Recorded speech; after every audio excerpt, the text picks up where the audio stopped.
Hello everyone, my name is Tom, otherwise known as Titanium Legman, and welcome back to the Maddening Run Team Post-Mortem.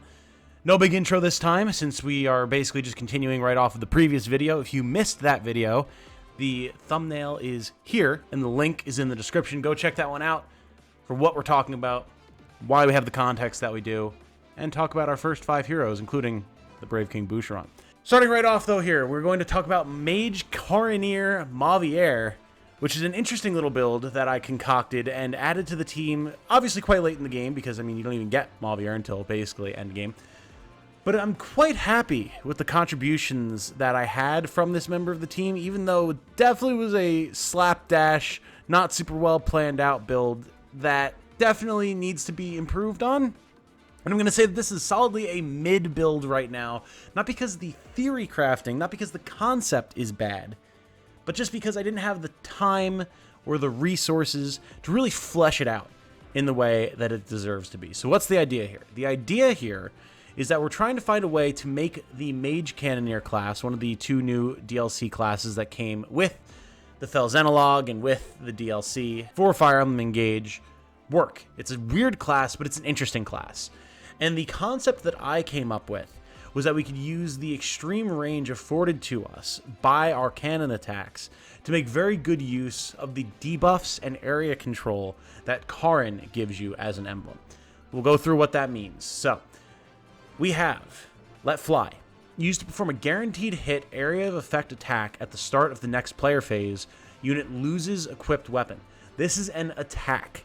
So what this means is we can target an area, and any enemies that we hit in that area are not only going to be affected by whatever cannon we use here, probably Venom, so we can apply a big poison to the whole area, but we get 2 other very nice effects if we're engaged. First of all, we get Draconic Hex.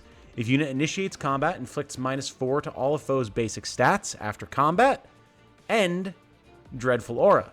If unit initiates combat, target foe and all foes within 1 space of it cannot move for 1 turn after combat. You can apply these with Let Fly. So now you are, again, if you're using something like Venom Blast or Freeze Blast, you could do 2 different effects like that. I like Venom Blast. You are poisoning a whole enemy group, hexing them to reduce all of their stats by 4, and locking them in place for a turn so that they can't move up, they can't try and attack you, anything like that, unless you're literally standing right on top of them. It's insane. Like, this is howitzer level downrange artillery covering fire that pins down the whole enemy squad and keeps them from going anywhere while you push up with your squad. It's so fun. I love this build. To make this build work better, we did wind up giving Mauvier hit plus 20 because Mage Cannoneers are kind of notorious for how bad their accuracy is, especially at range. And then, of course, we have the normal suite of Karin stuff, but really, Draconic Hex and Dreadful Aura, this is the key. This is the key right here. And why could this build be better? Well, Mauvier is not the best Mage Cannoneer candidate. He's not a bad one, but there are other characters that we could probably build into it far better. Panette has been someone whose name has been tossed around quite a bit, as well as Boucheron, just because of the way their stats are and the way that Mage Cannoneer stats work. We're not going to get into it all right here, but this is just kind of something that I threw together on a whim, and even so, it worked really well. Like, I really came to rely on Mauvier being able to suppress enemy targets regularly, way more than I expected to. It was really nice. Now, the issue that I ran into was the fact that Karin typically was stuck to Yunaka for that dodge tank build that we'll be talking about later. I've talked about before on the channel. People are quite familiar with at this point.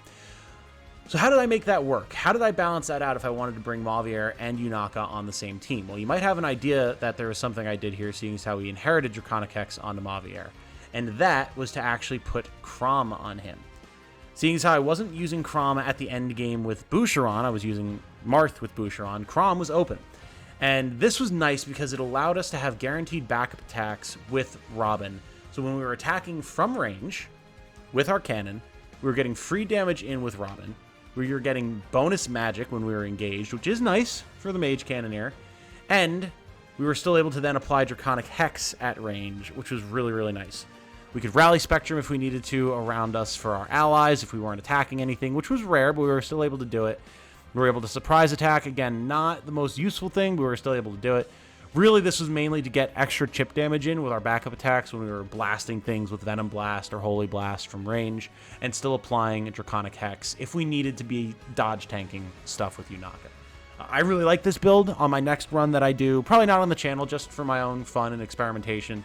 I'm definitely planning on building out a proper Mage Cannoneer. Maybe I'll use Panette for that, I don't know. But I at least have a framework here for how I want to make this work, and even just this framework worked out really well. So while this build I'm going to say is solidly mid, I highly recommend that you experiment with Mage Cannoneer. Don't get turned off by its accuracy issues. There is a lot of really nice support stuff that you can do here. Try it out. It's a good time. Moving on to Rosado. Here is another standout for the team. Unfortunately, another unit that kind of ran into the same issues as Allchrist with damage, but I was still able to rely on Rosado to do a lot. This is a Swordmaster Rosado build. We are not using Wyvern Knight here. I don't think Rosado works very well in Wyvern Knight, even though it's his base class. But Swordmaster worked out really well. We used Erica here for the extra, well, swords and extra bonuses with damage piercing and healing and everything that we could get with all that type of stuff. So we'll go through what I had going on here. First of all, as a Swordmaster, we were, of course, able to use the full suite of very strong swords. So we had the Khalid Bolg +3, a Brave Sword +3, an Armor Slayer +3, a Killing Edge +3. Rosado was a Swiss Army knife for me here. No doubt about it. Being able to crit, being able to break armored units, being able to just pummel down enemies with the Brave Weapon or punch through huge damage with the Khalid Bolg. He was able to do it all, and his stats supported him in that. 22 strength isn't great. We can get into how we were able to help with that. Magic was actually pretty decent. I didn't expect Rosado to have semi-decent magic, but he does, and that was able to make good use of the Wind Sword. And then really nice dexterity and speed, so he was accurate, he was getting lots of crits, he was doubling regularly. And much like Boucheron, this was a glass cannon build. We don't have the best HP, don't have good defense and res, but we were fairly dodgy, especially with the +10 luck that we were getting off of Erica, so we were able to survive more often than not. Of course, Rosado does have Stunning Smile. If foe is male, inflicts a void -20 on that foe during combat. So we were quite accurate a lot of the time. Run Through, didn't see a lot of use. There was a couple of edge cases where I wound up using Run Through to synergize with our Halberdier Zelkov, who we'll talk about later. But again, a lot of the class skills in Engage are very niche. Not the most useful thing around. They're nice when they're good, but most of the time you don't care about them. It's there. The real kickers are, of course, Speed Taker, a classic of Maddening mode, and on any unit like this that you want to be attacking often, especially if they have lower damage output on basic attacks, like per attack, you want to be able to double more often than not, so having Speed Taker is going to allow us to do that. And then Sword Power, same thing as we talked about with Boucheron in the previous video. It's a lot more attainable to get power skills online now due to all of the SP books that you can get. So it wasn't too hard to get up to Sword Power 3, and that did help a lot for Rosado's damage output. Getting up +6 attack from this, having big damaging weapons like the Khalid Bolg or Killing Edge for crits, it helped significantly. Then, of course, we had Erica, so we were able to switch our emblems, get Gentility, and all that type of good stuff. Lunar Brace, if unit initiates combat with a physical attack, deals extra damage equal to 30% of the foe's defense. Again, didn't matter if we had lower strength, we were getting a lot of bonus damage here that made Rosado's outgoing damage deceptively high. You would not have expected it to be as good as it was, but it really was. Then, of course, Gentility, we're taking less damage. Sacred Twins, we can switch between Lunar Brace and Eclipse Brace. And then, of course, Twin Strike, big single target damage output, almost as good at boss slaying with this as Boucheron with Lodestar Rush. Very happy with this build. It's a simple build, it's a Swordmaster build, but I'm really happy with Rosado in this build. He's the first Swordmaster who I've used, who I've been happy with in my runs of Engage thus far. I know there's other good ones as well, Kagetsu. Not that we used him as a Swordmaster in this run, we'll talk about that shortly. But I was really happy with this Rosado Swordmaster build. Highly recommend it. I have to experiment with some other builds for Rosado as well because I like his character and I want to see what else I can do with him.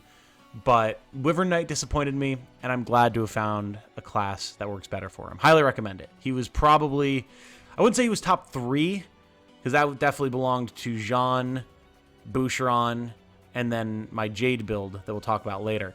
But I would say he was in top 5 alongside them in support Allier. Rosado was very good, very reliable. Moving on to Madeline, and this is unfortunately going to be another mid build, because Madeline is hard to make work, man. Let's go over what we had going on here. So, Madeline is, of course, a DLC character. She comes in alongside Greg and Celestia and Rafal and Nell, and she has a lot of potential. Much like Greg, she does one thing. She does it very well.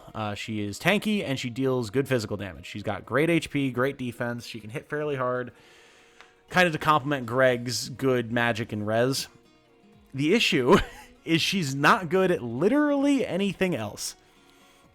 Madeline has this tough situation that she winds up in where she's an armor knight who need to have really good stats to offset their natural weaknesses, like their bad speed and low movement. And she doesn't have those, really. In particular, her dexterity is awful. You can see 16 dexterity is abysmal. I had such a hard time hitting anything regularly with Madeline. There's a reason that her primary weapon is a +3 iron axe with the Rivals engraving on it. Just so I had at least one weapon that I could semi-reliably hit things with. It was brutal trying to get her to hit stuff. Realistically, when I switched her to Great Knight, because this is a Great Knight build as opposed to a General build, which is her class that she comes in with, I should have gone with Sword Great Knight, swords and axes, so that she could have some better accuracy swords, or weapons, I should say, but I didn't think that lances would be a bad choice, because I just really wasn't accounting for how bad her dexterity would be. Now, as a physical tank, Madeline is very, very good. Knightly Code, giving us extra defense, or, well, really just more flat damage reduction, if foe initiates combat and units adjacent to an ally. Very, very nice. Allied defense from Great Knight. This is the main reason that my chat suggested I use Great Knight on Madeline. If unit is between an ally and a foe, reduces damage to unit by 3 during combat with that foe. Synergizes really well with Knightly Code. You're basically looking at a flat damage reduction of 5 here, which is not nothing. Axe Power 2 we went with just to try and boost our outgoing damage a little bit. Again, an Iron Axe isn't exactly the strongest weapon around, so I figured having some extra damage at the cost of a void that we're literally never going to be able to dodge anything anyway, not a problem. And then Resolve. If unit's HP is 75% or less after combat, grants defense and res +5 as long as unit's HP stays below 75%. The idea here, because people were suggesting go with hit plus, right? And I could have. But first and foremost, I wanted Madeline on the front lines tanking. I wanted her to hold the line and occasionally get some hits in. I wasn't looking to have her run in and slay out like Boucheron or Rosado or Kagetsu or any of my other characters that were dealing good damage. I wanted her to be able to sit there and tank. And with Axe Power, she'll deal some damage sometimes. And with Resolve, she's going to be really hard to bring down. Did it work? Yeah. Unless a mage showed up. And that was kind of a really big problem, because there is a lot of mixed magic damage that gets thrown in, especially in later game Maddening. But when we're fighting defensive units, Madeline was able to hold, and she was able to hold well. The issue is I have other characters who are able to hold and are able to hold well. So Madeline kind of wound up in a position where she was playing second fiddle and third fiddle to other characters. Now, in terms of her emblem, I have her equipped with Leaf right now just because I was trying to find someone to use Leaf with. It wasn't the best, but it gave her some extra HP, some extra build, so she wasn't even losing more speed from some of the heavier axes. Gave her a bit more defense. It's a solid tanking emblem. But I also was using her with Ike when I didn't have Kagetsu on the field. Kagetsu was the original wielder of Ike. Madeline with Ike is really good. She has some really nice Great Aethers. She's very capable of tanking very easily. But that's why I inherited Resolve onto her, because I knew she wasn't going to be using Ike primarily, and it would at least let her synergize with some of Ike's skills while not using him. With Leaf, we do have Arm Shield Plus. When unit has weapon advantage, unit takes 5 less damage. Again, very solid form of tanking. I did have a Lance on her at one point, so she had 2 forms of defensive capability, especially with Adaptable. And I mean, if your goal is to tank, Arm Shield Plus is really good if you're getting 5 less damage here, 2 less damage here, 3 less damage here. You're looking at a flat 10 reduction of damage. That's nice, man. That's very, very nice. So it's not nothing. She's a very solid tank. Vantage Plus, for HP is less than 50%. We get to attack first. Not bad. I'll take it. With Resolve, it means that you're hitting back early, not taking much damage on the crackback because your defenses are so high. Very solid. Adaptable if foe initiates combat. Unit counters with the best weapon available in terms of range, weapon advantage, effective bonus, etc. Can't argue with it. Can't argue with it. Leaf is a tanking emblem. Bar none, makes him pretty good here. And then, of course, having quadruple hit, being able to put our semi-decent strength to use, hitting hard, dealing guaranteed damage. It allowed Madeline to actually at least kill things once when I needed her to, which for someone who's otherwise just standing on the front line and being a wall isn't terrible. Are there better ways to do this build? Absolutely. Again, I was kind of strapped for resources by the time I started to get this build online for Madeline because I had been experimenting with so many different builds. Can you make Madeline good? I absolutely think you can. You just need to dedicate some time and some resources and really figure out how to patch up that lackluster dexterity.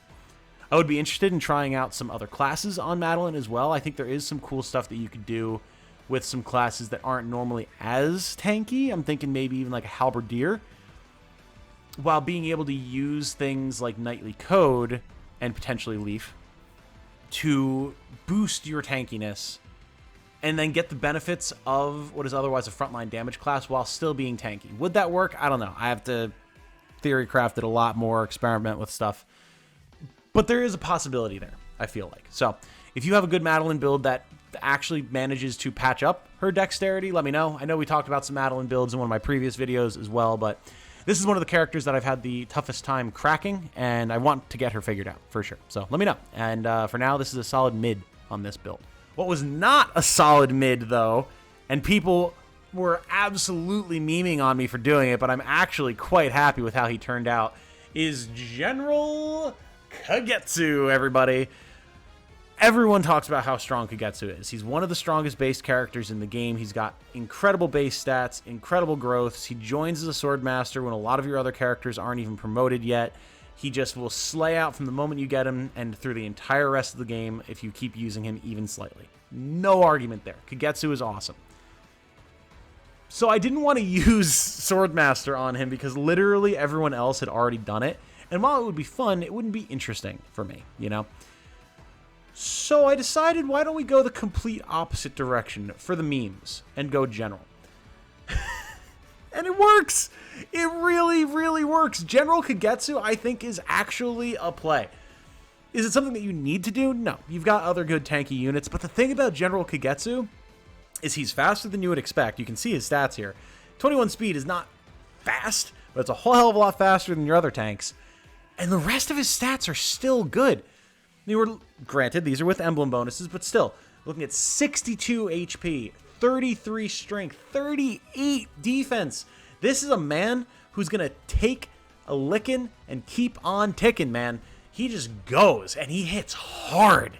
It's wild. So what do we wind up doing here to make this work? So, of course, we have Blinding Flash. If unit initiates combat, inflicts a void -10 on foe during combat, so we're always very accurate. This is good. We have Swap from General, so he's able to, swap around with allies, take the front. Actually was useful a few times. I do like Swap in this game. Hold Out from Roy. If unit had 30% HP or more at start of combat, unit always survives combat with at least 1 HP. I would very much like to see Hold Out Plus here, so that we can have a higher or lower HP threshold and still be able to survive. This is an excellent tanking skill, obviously. And then I did also inherit Wrath, because I was swapping around what emblems I was using on Kagetsu. I wasn't sure who I wanted to have him land on. Start of combat, for each HP the unit has lost, grants crit +1 during combat, because I figured we should still lean into that Swordmaster identity, right? That's who Kagetsu is at heart, even though he's wearing plate mail now. So we should have a bit of a crit build going on. You can see we do have his Woe Dao Plus here for that exact reason. Of course, Wrath and Resolve and all that type of stuff are on Ike for a reason, because they are extremely strong, and Ike is the emblem that I wound up landing on as Kagetsu's ultimate emblem to use in the end game. Made Wrath redundant. I really should have gone for something like Sword Power or something else like that, but I mean, I'm happy it worked. So we have Resolve Plus, increases our tankiness. We talked about this with Madeline. Reposition, we can move allies out of the way in different ways. So now we can swap, or we can move allies further with reposition. Very nice. Good repositioning tools are good to have. Wrath giving us extra crit when we're low on HP. We're a frontline general. We're going to be low on HP a lot of the time. Getting more crit. Notch. Very good. Lagoo's Friend. Unit takes 50% less damage, but sets units of void to 0. I mean, we're a general. You're going to be taking hits. Being able to take less damage in those hits and having the enemy pretty much guaranteed to target you because of the low avoid sounds good to me. And then, of course, Great Aether is another one of the strongest Emblem attacks in the game, in my personal opinion. Great Aether is awesome. It's insanely strong, great tanking ability, can deal massive damage to a large group of enemies, heal up. I love it. I think it's phenomenal. The reason I like this build so much is that Maddening is weird. And we know that enemy units won't attack you if they can't deal any damage to you, either because you have more avoid than they have hit, and as such they have a 0% chance to hit you, or you have more defense or resistance than they have strength or magic, and as such they will deal 0 damage to you. There's edge cases, but the majority of the time that's the case. And that leads to some weird scenarios sometimes where you have characters like Madeline or Louis who are so tanky that the enemy won't hit them. That kind of defeats the purpose of being a tank if they're just going around you, not getting softened up, and your squishies then still have to deal with them as if they were basically just, there was no tank, right? But with Kagetsu, his defenses were just low enough for the majority of the run that he was still getting targeted while being high enough that he wasn't dying, and it hit a really nice sweet spot in terms of tanking utility, because it allowed him to still do his job when a lot of other tanks have a harder time doing it because of the intelligence of the Maddening AI. So it was kind of good that he wasn't an Omega super tank while still being able to tank. For his weapons, we of course have his Woe Dao Plus for the extra crits, and then his Silver Blade is actually the weapon that he used the most. Because the thing here is that General Kagetsu has really good build. He doesn't lose any speed while wielding this, but he also has really good accuracy because he's got high dexterity, he's got blinding flash. So he's able to hit with this extremely reliably. It hits really hard, even in the end game, completely unupgraded with no engraves. It still hits hard. He can crit with it. Enemies aren't going to be dealing damage to him the majority of the time because of his defense. This was like really nasty, and it looks sick on him. Like, look at this color palette. The green and gold on Kagetsu looks awesome, man. Like, I know I'm gushing over what was absolutely a meme build pick, but that's because it actually wound up being so good.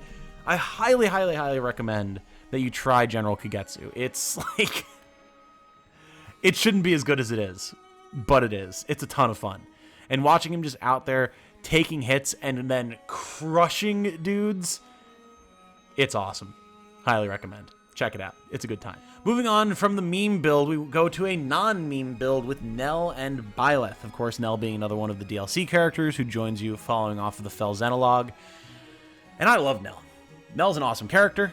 Nell's got an awesome design. She's the character that we decided to S-rank in this run because her chemistry with Allier, especially male Allier, is really good because of, you know, their story and everything. And she's just got such an interesting build potential as a Fell Child with Dragonstones. But she doesn't have great stats for combat. She's got good stats, don't get me wrong. She's got good speed. She's got great luck. Good-ish defense and res. The issue is that she's very, like, average largely across the board. You can see here, I mean, she's level 33. She's not under-leveled by any means. She's got, like, 20 strength. Without Byleth, she'd have 16 magic, 23 dex, 29 speed, which is her best stat, bar none. 20 defense, 21 res, 20 luck. She's very average across the board. And in Maddening, that's not good. You need spiky stats, or you just need high stats across the board to be able to survive. But I wanted to use her, so how do we make it work? A Byleth support build. The idea here was that we could use the various different Dragonstones that have all sorts of different effects to be able to have situational combat effectiveness, and then when those Dragonstones aren't effective, when we can't use them to really eke out an advantage, we can be using Byleth and some support skills to have Nell still be contributing to the front line. We do have Nell's Protective. If foe initiates combat against Rafal, grants crit plus 10 to unit for 1 turn. Situational, at best. This is not a crit build. You could go for a crit build on Nell, and it could probably work pretty well, but that's not what we were doing here, so largely useless personal skill in this context, which is a shame. There's a couple of times where I was able to eke out some extra crits because she got this bonus, but it's not something that I was relying on or that I was planning for in the slightest. Resist emblems when attacked with an engage attack, prevents 20% of damage. Again, situational, not a great class skill, but were a couple of times where I was able to use her to lure out an enemy's engage attack and actually, have her survive fairly well, because a 20% damage reduction is pretty good. So in those situations, it's nice, but again, it's not going to be the core of your combat strategy by any means, because it's not that often that you're getting targeted with engage attacks. Where things get very useful, though, is when we go into the skills we've inherited on her. First of all, quality time. After unit acts or waits, restores HP, 5 HP, to adjacent allies and slightly increases support with them. And this can stack up very fast. Like, just taking any sort of an action around allies that are missing any sort of HP and giving them all plus 5 HP is, well, pretty nice. It's just free healing, and I'll take that. And oftentimes, we're going to be in the backline surrounded by allies. So, over the course of a battle, it's not staff healing, but it is good healing. And it's healing that comes alongside other very beneficial effects. So I'm very happy with my choice to inherit quality time here. I wish it was quality time plus. Again, SP be scarce. But it was still very solid. Draconic Hex, another really good pickup. I talked about how this is one of my favorite skills in the game, and for good reason. And this is nice because when we're sniping stuff with some of these Dragon Stones that we'll go over in a second, not only are we getting various effectiveness things and whatnot, but we're also putting hexes on the enemy so that our allies can clean up more easily. Then we start getting into Byleth's skills with Divine Pulse Plus. May turn a missed attack into a hit. Trigger percent equals 50. Chance increases with high luck. And we do have very high luck with Byleth. 32, as a matter of fact. So I don't know that I ever really saw Nell missing any attacks. And when she's not really doubling and her damage output isn't the best, when you do have her attacking, you want to be sure that she's going to be hitting. Divine Pulse Plus lets you do that. Then Mentorship, giving extra XP modifiers to unit and adjacent allies. Again, we're going to be in the middle of our formation 90% of the time with Nell. So being able to give some extra XP to the team, get them leveling faster is very nice. Lost and Found, if unit finishes an action or waits next to an ally, may find an item and increase support with that ally. Not bad. Not bad. Again, if you're in the middle of your ally formation with a character who's got a bunch of support bonuses with those other characters, that's just free stats. The issue is, unfortunately, Nell doesn't have many support partners, and that's the case for all of the DLC characters. So you're not going to be able to make as much use of these bonuses as you would with other characters that can support with a lot more units. But if you're using Allier, you're using the other DLC characters, all that type of stuff, it will be something that is of benefit to you. So, like, it's not bad, but really, you kind of want to be using the other DLC characters if you want to make the most use of this. You don't have to. It's a minor part of Byleth's kit, but it is something to consider. Then we have Instruct, and this is one of the main reasons why I wanted to use Byleth here. Use to grant allies within 2 spaces a stat bonus based on user's type. Bonus lasts for 1 turn. Because Nell is a dragon, it's all 7 basic stats plus 3. Is Rally Spectrum Plus better than this? Yes. Because it can be used by anyone. You don't have to be engaged. You don't have to be a dragon. I know. But having extra ways to boost character stats is literally never bad. It's just positives. So if you're not going to be using a character like Nell on the front line anyway, having them being able to situationally boost ally stats, very good. Then, of course, we have Goddess Dance, used to grant another action to all adjacent allies, and because we are a dragon, grants +3 to all targets' basic stats for 1 turn. This is so nice. It's so nice because we go in, we dance for a group of allies, give 4 more actions, boost all of their stats by 3, heal them, get support bonuses up. It's a big swing. It's a big swing in your favor, and you take a bunch of units who already presumably did some useful stuff and let them do even more useful stuff with higher stats. It's awesome. Very, very nice. Very strong support build. Then for our Dragon Stones, we have the following. We have the Fell Slay Stone, which gives us effectiveness against cavalry, the Fell Rune Stone that allows us to attack from range, and the Fell Weight Stone, which gives us effectiveness against flying. With these 3 stones, we can handle pretty much any situational target that comes at us. The Rune Stone allows us to attack from behind allied lines, get some quality time bonuses, apply Draconic Hex, all that type of good stuff. Fell Slay Stone, there's a lot of cavalry out there, and they're usually quite tanky, so being able to cut their defense and res in half and get effectiveness damage on them if we don't kill them, again, apply Draconic Hex, very nice. And same thing for the Fell Waitstone. Some of the scariest enemies in Maddening are Wyvern Riders and Griffin Knights, because they're so goddamn fast and they swarm you so easily. So having extra effectiveness damage that isn't just reliant upon your bow wielders, very, very nice. As far as Byleth's weapons are concerned, the only one that I used with any sort of regularity was the Sword of the Creator. But Nell was actually able to use it to pretty good effect. Sword of Emblem Byleth raises damage with users' magic, can strike close or at range. So being able to attack from range, where Nell's not going to get counterattacked most likely, is very nice. She's got good magic alongside her good strength. Well, or at least together, they're a total good physical / magical attack. So Sword of the Creators may be able to make use of that. It does work. It does work. Again, not an attacking class, but when I have attacked with the Sword of the Creator, I have been happy with it. So, are there better ways to use Nell? Maybe. Possibly. I have to experiment with her more, just like the other DLC characters, but I have been very, very happy with this support build, and if you've been struggling to figure out how to use Nell effectively, I would recommend trying her with Byleth. I think she makes a very good support unit. And that's another 5 members of the roster here. Again, these videos tend to go a bit long. I will edit them down a bit, but I think I'm going to call this one here, and when we get into part 3, we'll hit up the last members of the team, and if we have the chance, we'll talk about some of the rejects and characters that got dropped as well. So for now, guys, thank you all for continuing to watch, for continuing to provide all of your support. I very much appreciate it. Chat about these builds in the comments or anything else to do with Fire Emblem, and I'll talk to you all very soon. Have a good night. Stay safe and healthy out there. And remember, be good to each other. Bye now.